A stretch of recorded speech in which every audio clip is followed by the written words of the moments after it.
In 20th century, the kombucha traveled from China to America. The kombucha have several tastes, some sparkling and is slightly alcoholic. It had become popular for its potential health benefits. You can make this popular drink in home. It only requires a tea, sugar, and the SCOBY. You may ask, what is a SCOBY? The word SCOBY is an acronym.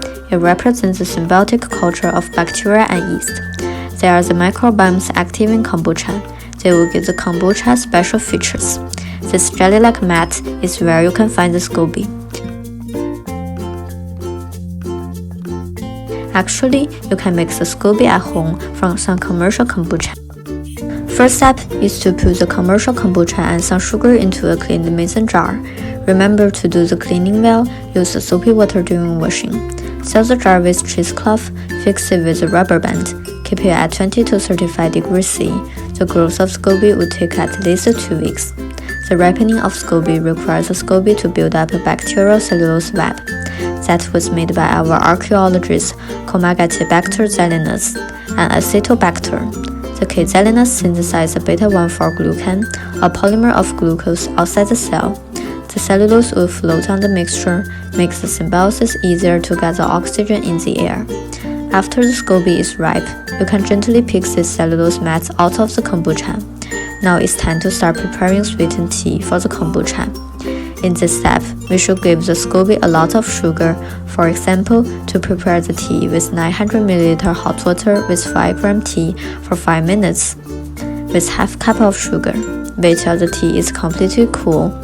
Then, transfer it into the mason jar and put the SCOBY in. Also, pour some old kombucha in. This will decrease the pH value, which helps us to get rid of some bacteria that we don't want. Seal the jar with cheesecloth and rubber band. Now you can start the fermentation process. Don't forget to keep the jar in dark place of 20 to 35 degrees C.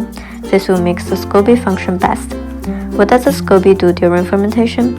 Normally, there are several microbiomes living in the SCOBY. There are gluconobacter, the acetobacter, and the yeast. The yeast will first break the sucrose into glucose and fructose and consume them. Yeast would also produce its metabolite alcohol and carbon dioxide.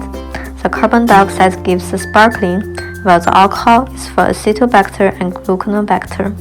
Acetobacter will produce the acetic acid, which gives the vinegar taste, while the gluconobacter produces the glucuronic acid, which was considered having potential health benefits like supporting the detoxing duty of the liver. You can see some yeast metabolites are essential for the acetic acid bacteria, and the acetic acid bacteria will help yeast to catch the oxygen. The microorganisms in SCOBY basically help each other. After 7 days of fermentation, your kombucha is ready. You can let it ferment for a longer time or have some seasoning and enjoy it now.